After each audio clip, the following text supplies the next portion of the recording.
Everyone, আজ আমরা আপনাদেরকে বোঝাতে যাচ্ছি টাইম, স্পিড এবং ডিস্টেন্সের অঙ্ক।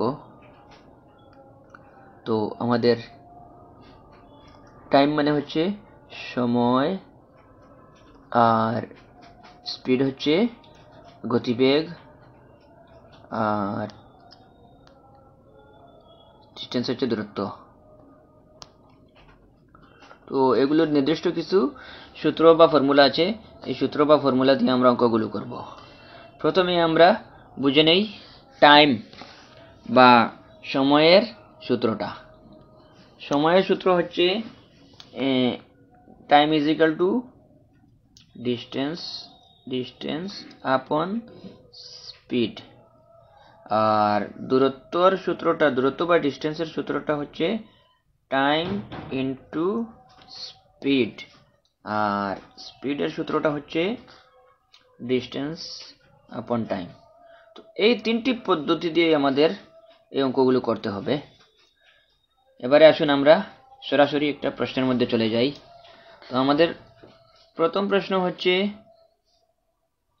একটি ট্রেন 150 মিটার লম্বা। যদি ট্রেনটি 150 মিটার লম্বা, যদি ট্রেনটি রেল লাইন দিয়ে একটি গাছ পার হতে 30 সেকেন্ড সময় নেয়, তাহলে ট্রেনের গতিবেগ কত? তো ট্রেনের গতিবেগ বা স্পিড বের করতে হবে আমাদেরকে। স্পিড, তো আমরা জানি স্পিডের সূত্র হচ্ছে ডি আপন টি, বা ডিস্টেন্সকে আমাদের সময় দিয়ে ভাগ দিতে হবে। তো আমরা চলে যাই সরাসরি সমাধানে। আমাদের এখানে প্রশ্নের মধ্যে ভালো করে দেখুন, ডিস্টেন্স বা দূরত্ব কিছুই মেনশন করা নেই, শুধু ট্রেনটির দৈর্ঘ্য দেওয়া আছে এবং সময় দেওয়া আছে। তো এক্ষেত্রে আমরা কি করব, ট্রেনের যে ডিস্টেন্স যেটা আছে, ট্রেনের যে দৈর্ঘ্য যেটা আছে সেটাকেই আমাদেরকে ডিস্টেন্স ধরতে হবে।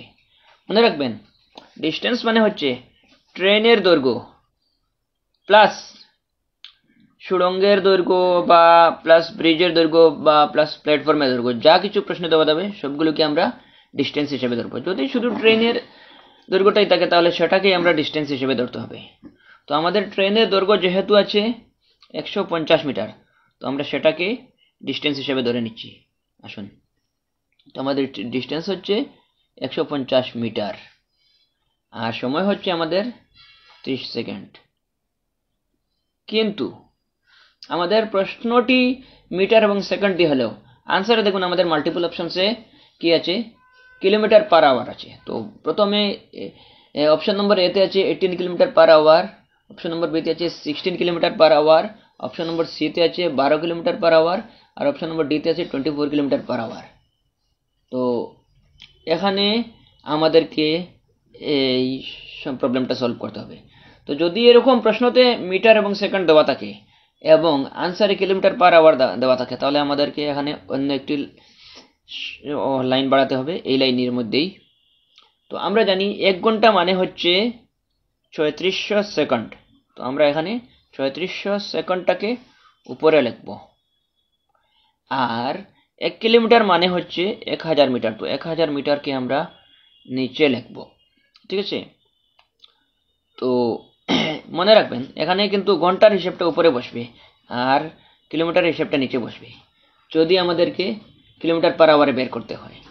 তো এবারে আমরা দেখে নিই অঙ্কটা কীভাবে করতে হবে। এখানে আমরা 0 দিয়ে 0কে কাটলাম, 3 দিয়ে 15কে কাটলাম হলো 5, আর এদিকে আমরা এই 0 দিয়ে এই 0কে কাটলাম, পরের 0 দিয়ে পরের 0কে কাটলাম, 10কে 2 দিয়ে কাটলে হয় 5, 36কে 2 দিয়ে কাটলে হয় 18, ঠিক আছে।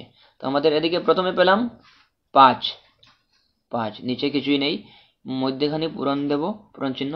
আর এদিকে দেখুন উপরে আছে 18 আর নিচে আছে 5। তো আবার এখানে আমরা কাটাকাটি করছি, 5 দিয়ে 5কে কাটলাম, হ্যাঁ উপরে এদিকে কিছু রইল না, উপরে শুধু 18 রইল, নিচে কিছু নেই। তো আমাদের ডিস্টেন্সটা পাওয়া গেল 18, সরি আমাদের ইয়েটা গতিবেগটা। তো আমরা এটাকে ধরবো 18 কিলোমিটার পার আওয়ার বা 18 কিলোমিটার প্রতি ঘন্টা। এই আমাদের প্রথম প্রশ্নের উত্তর হয়ে গেল। এবার আমরা দ্বিতীয় প্রশ্নতে যাচ্ছি। এবার আমরা শুরু করছি আমাদের দ্বিতীয় প্রশ্ন। আমাদের দ্বিতীয় প্রশ্নটি হচ্ছে একটি ট্রেন 120 কিলোমিটার প্রতি ঘন্টা বেগে চলে। এটি 6 সেকেন্ডের মধ্যে একটি নির্দিষ্ট দূরত্ব অতিক্রম করে। ট্রেনটির দৈর্ঘ্য কত? আমাদেরকে বলা হয়েছে দৈর্ঘ্য। তো আমরা জানি দৈর্ঘ্যের সরাসরি কোনো সূত্র নেই। আগের প্রশ্নের সমাধান করতে গিয়ে আমরা পেয়েছিলাম দূরত্ব বা ডিস্টেন্স সমান হচ্ছে ট্রেনের দৈর্ঘ্য প্লাস সুড়ঙ্গের দৈর্ঘ্য প্লাস ব্রিজের দৈর্ঘ্য প্লাস প্ল্যাটফর্মের দৈর্ঘ্য। তো আমাদের যেহেতু ট্রেনটির দৈর্ঘ্য বের করতে বলেছে, তো আমরা এখানে ডিস্টেন্স বা দূরত্বের সূত্রটি অ্যাপ্লাই করব। তো আমরা জানি যে ডিস্টেন্স বা দূরত্ব মানে হচ্ছে টাইম ইনটু স্পিড, সময় পূরণ গতিবেগ। আমাদের প্রশ্নটা দেওয়া আছে যে টাইম হলো আমাদের 6 সেকেন্ড আর স্পিড বা গতিবেগ হচ্ছে আমাদের 120। কিন্তু প্রশ্নটিতে ভালো করে খেয়াল করে দেখুন, সময় আমাদের দেওয়া আছে সেকেন্ডে আর গতিবেগটা দেওয়া আছে ঘন্টায়। তো আমরা ঘন্টাকে এখানে আমাদের আবার আনসারে দেখুন অপশনসগুলো দেওয়া আছে মিটারে।